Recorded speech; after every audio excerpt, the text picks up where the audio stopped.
Hey, what's up guys? Welcome back to RBN Hardware. In today's video, I'm gonna talk about your next $550 budget gaming PC that you can actually build right now, ready for 2022. Now in today's video, I'm gonna show you all the component choices as well as gaming benchmarks so you get a good idea how this PC build performs in over 30 games.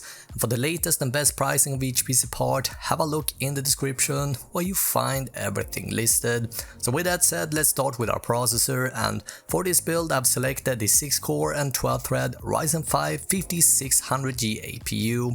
Now this is AMD's all-new 7nm processor and GPU combo with a 3.9 GHz base clock and 4.2 GHz turbo. Now a cool thing here with the processor is that it's actually unlocked, and this means that it supports overclocking. Now, thanks to its high clock speed and core count, the processor is actually capable of running many games with pretty damn good results. And with its powerful built-in graphics chip, you don't actually need a dedicated graphics card to get started, making this product the perfect short-term solution to these low stock graphics cards that we are currently in. Now compared to some of Intel's offerings, we see that the 5600G is actually faster, and so if your goal is to mainly game on your PC, I would actually say that the 5600G is definitely the cheapest solution and the one winner in the processor and graphics card combo space right now. Let's take a look at the gaming performance, and let's start having a look at the CPU part first. Pairing up the processor with a dedicated graphics card, we can see that the processor part is actually playing around between the 6-core 3600 and the 5600X region, and so we are looking at a pretty competent CPU here. And so once the GPU shortage is over, we can easily pop in a $300 to $400 GPU and enjoy a massive FPS boost without the CPU being a noticeable bottleneck for our system.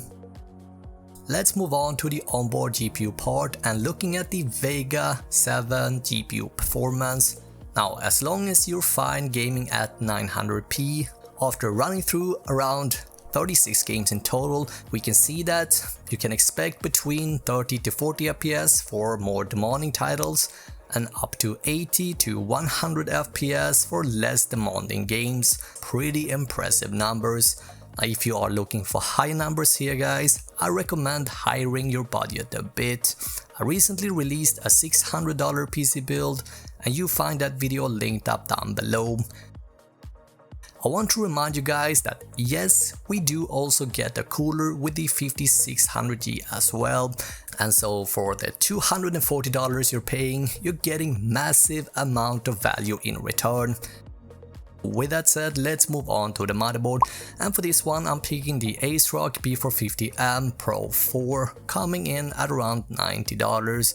Now this is a reliable 5-star rated M-ATX board with pretty much everything you could ask for, like 4 DIMM slot and dual channel support for best possible performance. You also find plenty of USB ports plus a USB Type-C. Now speaking of outputs, we're also getting a display port plus an HDMI.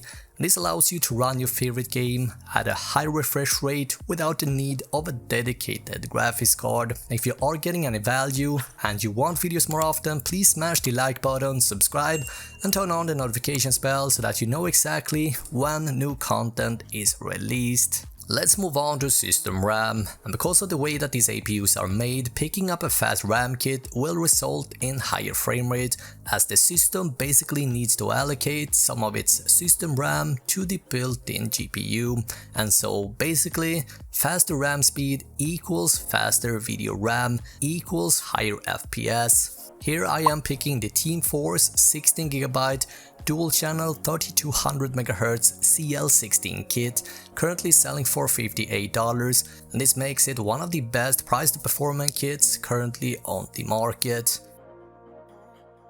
Next up is storage, and here I am picking the Samsung 980 500GB SSD, which is an extremely fast M.2 for just $50.